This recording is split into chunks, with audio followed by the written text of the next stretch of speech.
여러분 안녕하십니까? 백만개미 한세호입니다. 8월 19일 목요일 시황 정리하겠습니다. 여러분 오늘 굉장히 힘드셨을 것 같습니다. 그래서 이제 오늘 시황 얘기하고 우리가 또 왜 이렇게 힘든 시간을 보내야 되고 어떻게 하면 이거를 우리가 슬기롭게 빠져나갈 수 있을까에 대해서 좀 말씀을 드리는 그런 시간을 갖도록 하겠습니다. 지난밤에 뉴욕 시장은 여러분 아시는 것처럼 3대 지수가 모두 비교적 큰 폭으로 하락을 했어요. 그래서 또 10년 만기 국채 금리도 1.3을 넘었다가 끝날 때는 이제 1.273으로 끝났습니다만 어쨌든 간 이거는 그 FOMC 회의록이 공개가 됐죠. 그런데 우리가 예상했던 것처럼 그 18명의 그 제가 한번 설명해 드렸죠. 브런치 카페에서 18명의 그 위원들 중에 의견이 심하게 이제 분열되는 그런 거를 확인할 수 있었죠. 그러니까 그 얘기는 무슨 얘기냐? 조만간에 테이퍼링을 할 수밖에 없다.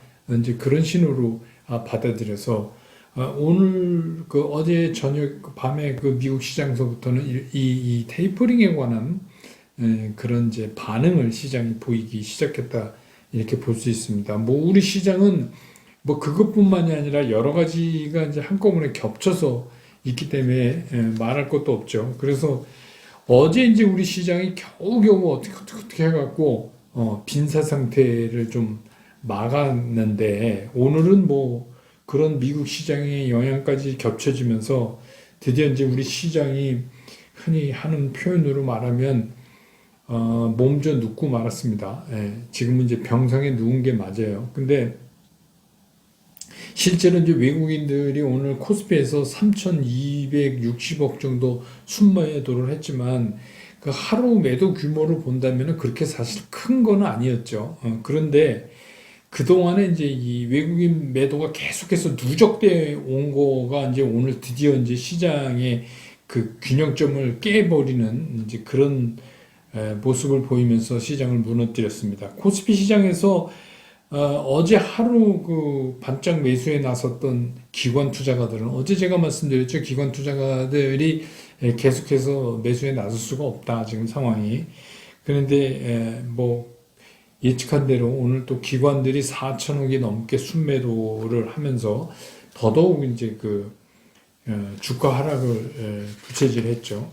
코스닥 시장 같은 경우는 상당히 거의 3%에 가까운 그런 하락폭을 만들어냈는데 그래서 이제 여기도 보면 그 외국인하고 기관이 계속해서 팔고 개인만 이제 홀로 어떻게 이제 지수 하락을 좀 막아보려고 매수에 나섰어요. 2,600억이 넘게 순매수를 했음에도 불구하고 지수는 이제 그냥 힘없이 무너졌습니다. 그래서 오늘 드디어 이제 코스피 지수는 3,100을 내주고 3,097.83포인트로 마감을 했고 코스닥은 1,000을 내주고 991.15포인트로 마감을 했는데 뭐 코스피도 1.93% 거의 뭐 2% 가까운 하락을 했고 코스닥도 거의 3% 가까운 2.93% 이렇게 하락을 했습니다. 오늘 뭐 그 니케이 지수도 1% 이상 하락하는 것 같고 뭐 홍콩도 2% 이상 하락하는 것 같고 대만도 2% 이상 하락하는 것 같고 그러니까 전체적으로 전 세계 시장이 일단 이 테이퍼링에 대한 반응을 이제 오늘부터 나타내기 시작했다. 그래서 언젠가 제가 한번 말씀드렸던 기억이 나는데 이 테이퍼링을 하면은 이게 그 운운애가 젖병을 애기한테서 뺏는 것 같은 아주 시장이 아주 심한 반응을 초기에 보인다 이렇게 말씀을 드렸죠. 이제 그런 반응의 시작이 아니었나 이렇게 보여집니다. 그런데 그럼에도 불구하고 이제 오늘 뭐 우리는 또 특별하게 코로나19 관련된 신규 확진자가 2,152명이 이제 됐잖아요. 그래서 다시 8일 만에 다시 2,000을 넘어간 거예요. 이것도 사실 상당히 큰 시장에 영향을 주는 거죠. 그래서 이제 다시 이제 진단키트 관련 뭐 백신 뭐 이렇게 해서 일부 코로나19 관련주들은 조금 나름대로 상승세를 보이는 그런 모습을 보였었고 장 초반에 강관, 철관 이런 거 이제 관련주들이 철광석 가격이 상승하고 또 중국이 수출 규제, 뭐 중국 수출 규제 등등으로 실적이 좋을 것이다. 이런 거 힘입어서 상승했는데 이것도 뭐 지극히 제한적이에요, 보면. 그 다음에 이제 뭐 남북 경협 관련, 미국 국무부의 그 성김 아시죠? 대북 특별대표가 박아난다 그래요. 그래서 그걸 계기로 해서 미국 국무부가 그 대북 지원단체의 그 북한의 그 여행금지를 해제를 논의할 수 있다. 뭐 이런 것 때문에 일부 관련주들이 좀 상승을 했는데 여러분 아시지만 이 대북 관련주는 상당히 그 변동성이 심합니다. 오늘 이제 뭐 그게 뭐 굳이 특징이라면 특징이지만 전체적으로는 시장이 엄청나게 빠지는 오늘 뭐 코스피 같은 경우 58개 종목만 올랐어요. 그리고 뭐 850 종목은 하락을 하고 코스닥에서는 1241개 종목이 하락을 하고 169개 종목만 상승하는 아주 전형적인 그 큰 폭의 하락을 보이는 그런 시장을 보여줬습니다. 그래서 이제 시장 얘기를 좀 해보면 그러면 도대체 시장이 왜 이 모양이 된 것인가? 그리고 또 이제 제일 궁금한 게 도대체 이 외국인들은 왜 계속 팔기만 하냐? 그럼 외국인들이 드디어 이제 한국을 버리고 떠나는 거냐? 셀 코리아냐? 이런 문제. 그 다음에 이제 아니 이런 와중에 기관 투자가 도대체 뭐 하고 있는 거냐? 뭐 이제 이런 것들이 우리가 이제 궁금하게 느낄 수 있는 건데 하나하나 이제 풀어서 설명을 해드리죠. 지금 시장을 제가 이제 며칠째 계속해서 지난 주말부터 말씀드리는 게 지금 시장을 판단할 때 우리가 지수를 기준으로 판단하면 실수할 가능성이 상당히 높다. 이렇게 말씀드렸잖아요. 그러니까 뭐 지수가 얼마 내려오면 저점이고 이런 식은 지금 같은 시장 상황에서는 별로 적용돼서 우리가 그 기준점으로 삼을 수 있는 게 아니에요.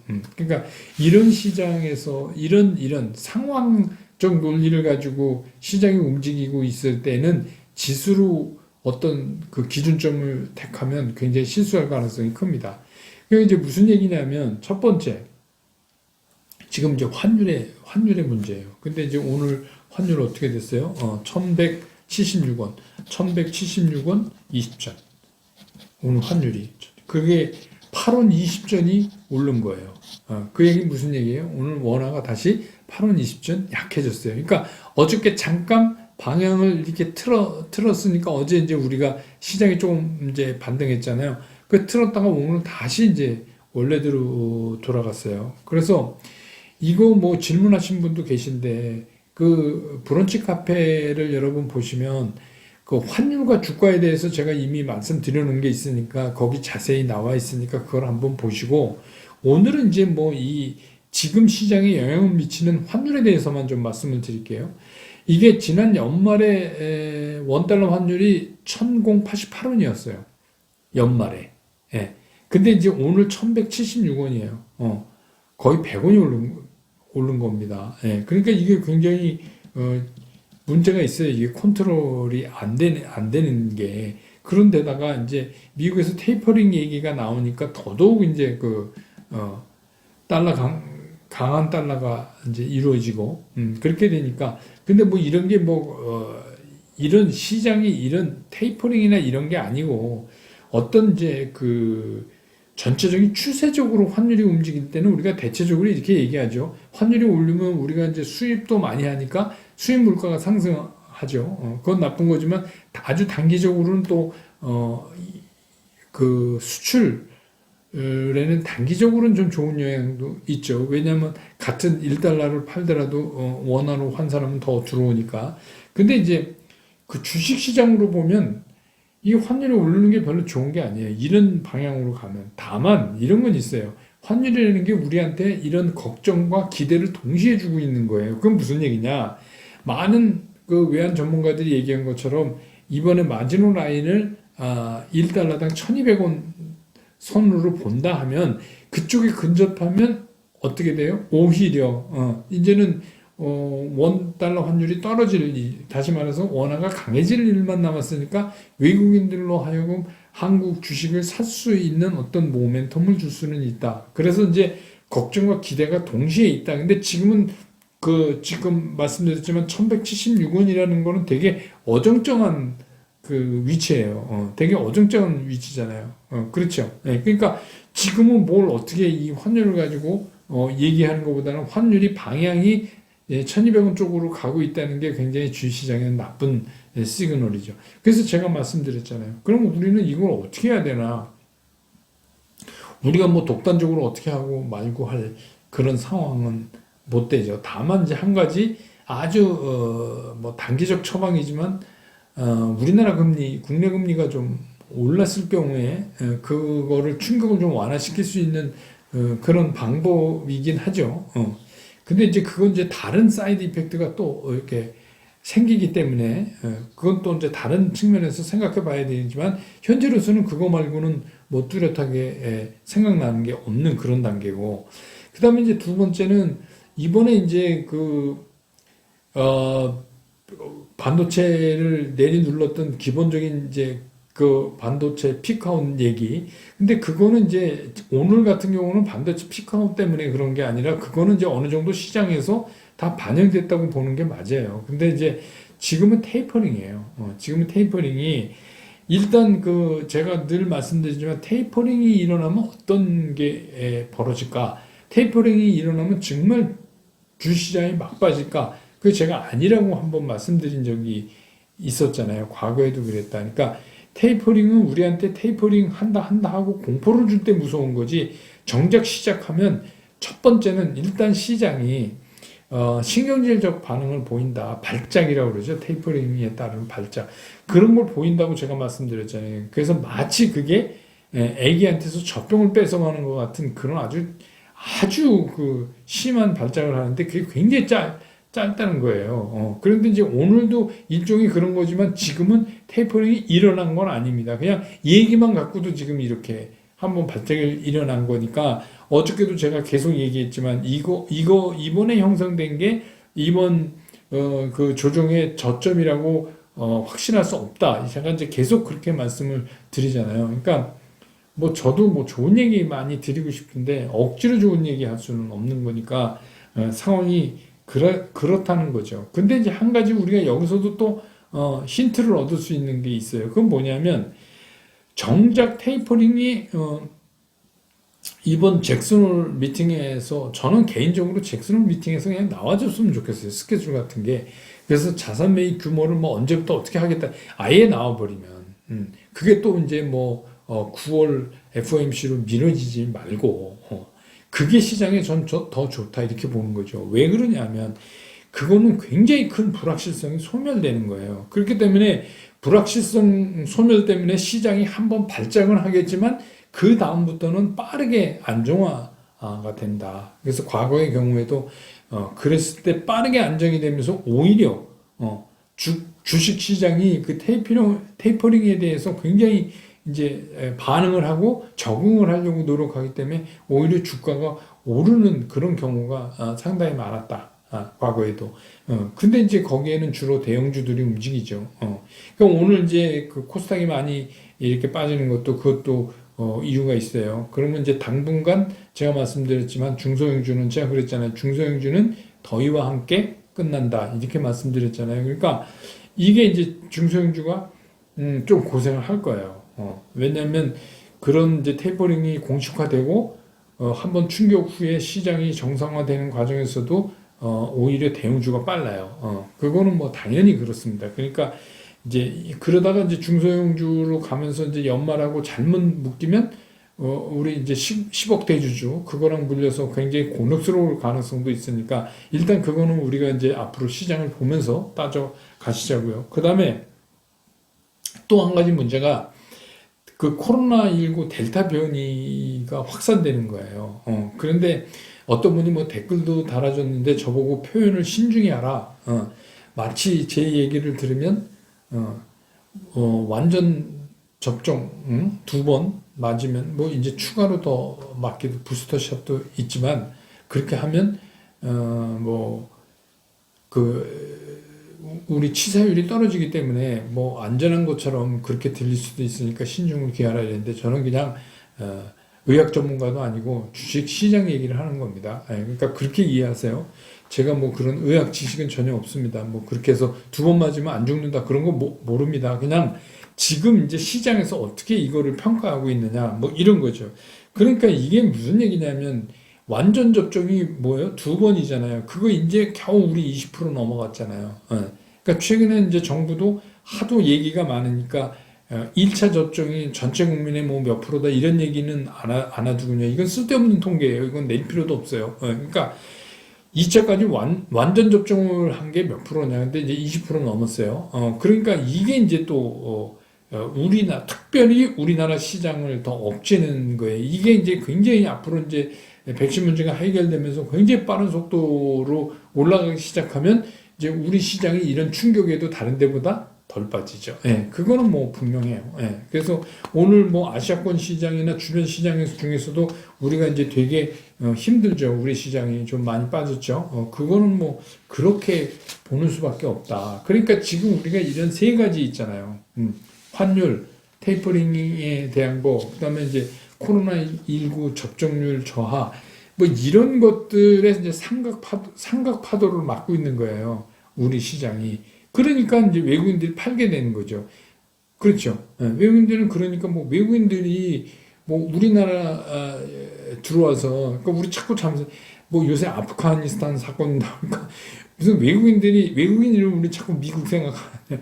외국인들이 우리나라에 들어와서 뭐 군사적으로 지켜주는 것처럼 우리 증시를 보호하고 그런 거 없어요. 걔네들도 돈 벌려고 들어온 거니까. 지난번에도 말씀드렸지만 피도 눈물도 없어요. 그러니까 외국인들이 지금 팔 수밖에 없는 환경이 계속 조성되니까 계속 파는 거예요.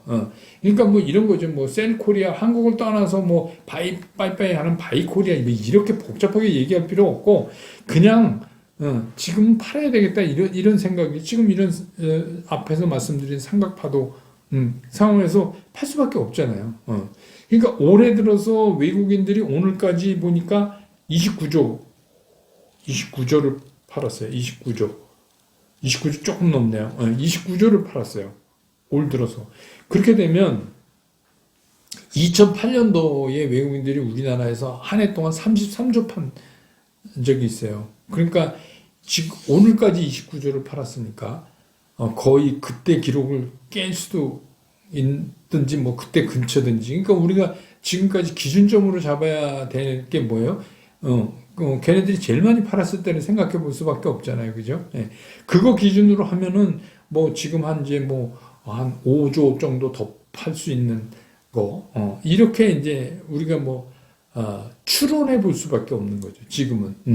그리고 이제 또 한 가지 이 문제는 뭐냐면, 삼성전자가 1996년 이래로 9거래일 연속해서 반등으로 돌리지 못하고 하염없이 빠진 건 이번이 처음이에요. 그런데 이제 이게 내일 시장도 있고 뭐 그러니까 이게 언제까지 이 기록이 또 깨지면서 좋은 기록은 아니지만 갈지 이게 잘 모르겠어요. 그러니까 이게 여러분 이제 이 말씀을 왜 드리냐면 지금 같은 경우는 아주 특별한 경우라는 거예요. 잘 일어나지 않는, 그러니까 작년에 시장이 잘 일어나지 않는 특별한 경우였던 것처럼 이 떨어지는 것도 우리 이 올해가 굉장히 특별한 경우다. 그래서 외국인들이 우리나라 주식시장에서 그 보유하고 있는 비중이 얼마냐. 근데 이제 지난 연말에 36%인가 그랬는데 지금 이제 31.53%라고 그래요. 까지 떨어졌어요.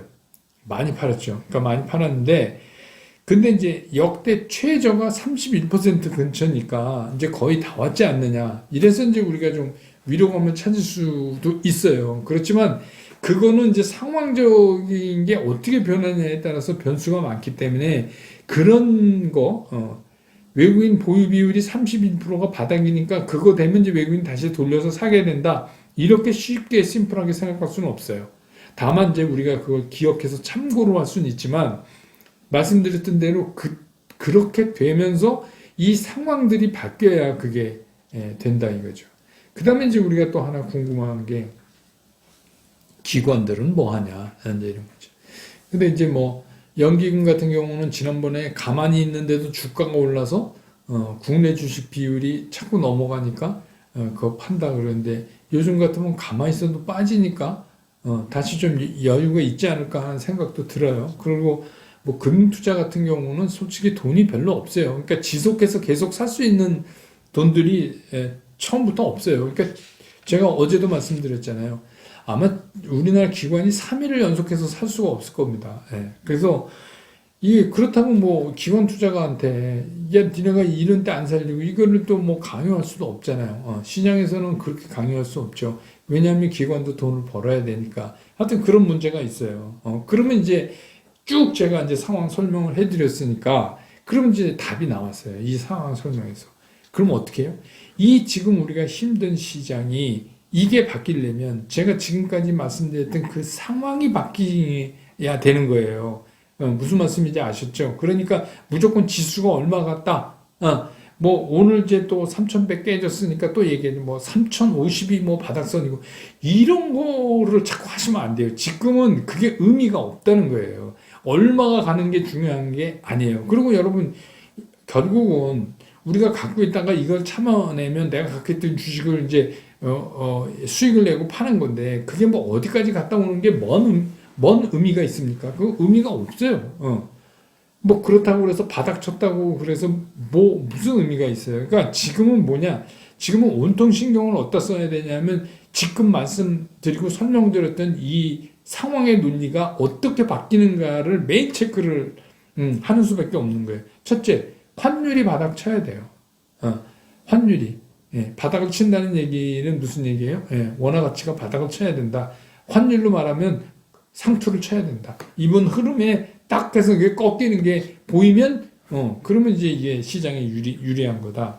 그 다음에 또 한 가지, 테이퍼링 쇼크를 우리가 겪어야 된다. 오늘이 이제 시작인 거예요. 테이퍼링 쇼크가. 제가 얘기했잖아요. 아주 신경질적인 반응을 시장이 처음에 할 거다. 근데 그거 별거 아니니까 놀라지 마십시오. 이렇게 말씀을 드렸잖아요. 왜? 옛날에도 그랬으니까요. 옛날에도 그랬어요. 그러니까 제가 오죽하면 그런 표현을 썼겠어요. 애기 젖병 뺏는 것 같이 아주 발작을 한다, 시장이. 근데 이제 오늘은 뭐 테이퍼링 그냥 뭐 18명 위원 중에서 FOMC 회의를 공개하고 보니까 뭐 서로 의견이 엇갈리고 상당히 엇갈리고 매파적 발언이 많이 나오고 뭐 이 정도 갖고 시장이 이러고 있으니 그러니까 이제 분명히 그런 테이퍼링 이외에도 환율이나 이제 뭐 코로나 접종률이라든지 우리만 안고 있는 또 특별함도 있고요. 그래서요. 그러니까 이것들이 어떻게 개선돼 가느냐에 따라서 외국인들이 우리 시장으로 다시 돌아와서 살 수 있냐 없냐 그 얘기는 뭐냐 살 수 있냐 없냐니까 외국인이 우리 사주는 게 아니라 걔네도 돈 벌려고 이쯤 되면 대한민국 시장에서 사서 돈 좀 벌겠네 하는 느낌을 줘야 돌아온다 이거예요. 그러면 우리는 어떻게 해야 되냐 그때까지 버텨야죠. 버텨야죠. 제가 말씀드린 팔면 손해가 확인되는 거니까 팔지 않으면 손해 아니다. 제가 오죽하면 그 말씀 드리잖아요. 그 얘기는 뭐냐면 그냥 그러면 이런 무서움이나 여러분 아마 작년에 처음 주식시장에 입문하시거나 경험이 많지 않으신 분들은 오늘같이 이렇게 빠지는 거를 처음 경험하셨을 거예요. 그런데 제가 늘 말씀드렸잖아요. 그런 거 자주 있을 겁니다. 이건 아무것도 아닙니다. 이제 그런데 오늘 이제 겪어보니까 뭐 코스닥이 막 3% 빠지고 막 이런 거 이제 여러분들이 근데 이럴 때는 여러분이 오히려 담담해 하실 필요가 있어요. 주식 투자의 최대의 적은 공포예요. 제가 계속 말씀드리지만 공포입니다. 그 다음에 오히려 지금은 한참 이런 세월이 지난 후에 내가 가지고 있는 종목이 정말 웃을 수 있을까? 그런 걸 뭐 한번 따져보고, 그때를 상상하면서 좀 기다리는 수밖에 없죠. 그리고 이제 반면에 제가 계속 부탁드렸던 일정 비율의 현금, 이거는 이런 거예요. 제가 함부로 사시지 말라고 계속 어제까지 말씀드린 이유는 뭐냐면, 이게 우리가 이 사막을 건너가는데 이제 생수 먹을 물 한 통이 있는 거나 똑같은 게 아주 귀한 거예요. 그러니까 이걸 함부로 쓰면 안 돼요. 지금 물 한 통 있다고 막 이걸로 손도 닦고 이러면 안 됩니다. 우리는 지금 사막을 가야 돼요. 그러니까 그런 느낌으로 현금은 대해야 된다. 근데 이제 한 가지 이런 게 있어요. 시장은 그런 과거에도 그렇게 많이 폭락을 하고 막 이랬는데 그럼 시장 참여자들이 어떻게 견뎠냐? 이게 시장이라는 게 주시장인 게 혼자 있으면 이건 못 견뎌요. 근데 이게 함께 하는 거잖아요. 그러니까 함께 하면 또 그것도 견뎌져요. 특히 이제 뭐 백만개미 우리 당원 여러분 같은 경우에 여러분 혼자가 아니잖아요. 그러니까 많은 분들이 뭐 그 화이팅 하자고 댓글도 서로 남겨주시고 그런데 좋은 거예요. 그렇게 또 암만 어려워도 같이 가면 또 이것도 우리가 극복할 수 있어요. 별로 어려운 거 아니고 뭐 이런 일이 많아요 주시장에. 그래서 뭐 쉽게 얘기하면 돈 벌기가 그렇게 쉽겠어요. 작년에는 그냥 줬지만 작년엔 그냥 준 거예요. 근데 이제는 이제 뭐 그래서 이것도 돈 버는 과정으로 한번 생각해 보자. 이런 공포스러울 때 내가 담담하게 얼마나 버텼냐에 따라서 나중에 달라진다. 이제 뭐 제가 가끔씩 얘기하는 이게 막 플러스 마이너스 1% 이상으로 크게 흔들리고 뭐 기간 조정이 필요하고 뭐 고생스러울 수도 있고 이렇게 제가 자꾸 말씀드리는 게 자꾸 현실화돼서 저는 좀 이제 안타까운데 근데 그렇지만 제가 이제 예측하는 거에 끝 있잖아요. 끝말은 뭐냐? 끝맺음은 결국은 우리는 먹는다는 거예요. 어떤 거? 좋은 종목을 갖고 기다리면 결국은 먹는다. 그러니까 여태까지 맞았으니까 앞으로도 맞겠죠. 그건 제가 뭐 오랜 동안 시장에 있으면서 느낀 겁니다. 좋은 주식은 갖고 있으면 반드시 올라요. 다만 이제 그 과정에 잘 참고 이래야 되는데, 그러니까 요즘처럼 힘든 거를 나중에 주가가 회복되고 나서 그때를 옛날 얘기처럼 할 수 있는 그런 때가 꼭 온다고요. 그러니까 그런 거를 기다리셔야지. 여러분 한번 생각해 보세요. 뭐 주식 사서 맨날 올리기만 하고 그러면 누가 부자가 안 되겠어요? 그러니까 어렵습니다. 어려운 게 주식시장이고 올해 아주 작년엔 좋았는데 주식시장의 어려운 맛을 제대로 보여주는 것 같아요. 근데 돈 많이 풀었으니까 줄이면서 또 일어나는 일들은 또 우리가 이겨내야죠. 그래야지 또 뭐 그 다음은 또 볼 수 있는 거죠. 그렇게 편하게 생각하시기 바랍니다. 그리고 시장은 열심히 보시되 시장 끝나면 너무 고민하지 마세요. 그거 뭐 건강에도 안 좋습니다. 뭐 저도 이게 뭐 40몇 년 하면서 여러분한테 말씀드리는 게 소용없어요. 장 끝난 다음에 혼자 고민해도. 그러니까 편한 마음으로 그렇게 담담하게 대하시는 게 훨씬 편합니다. 오늘 영상은 이렇게 줄이고요. 내일 또 시장 끝난 다음에 정리해서 다시 여러분 곁으로 돌아오겠습니다. 여러분 고맙습니다.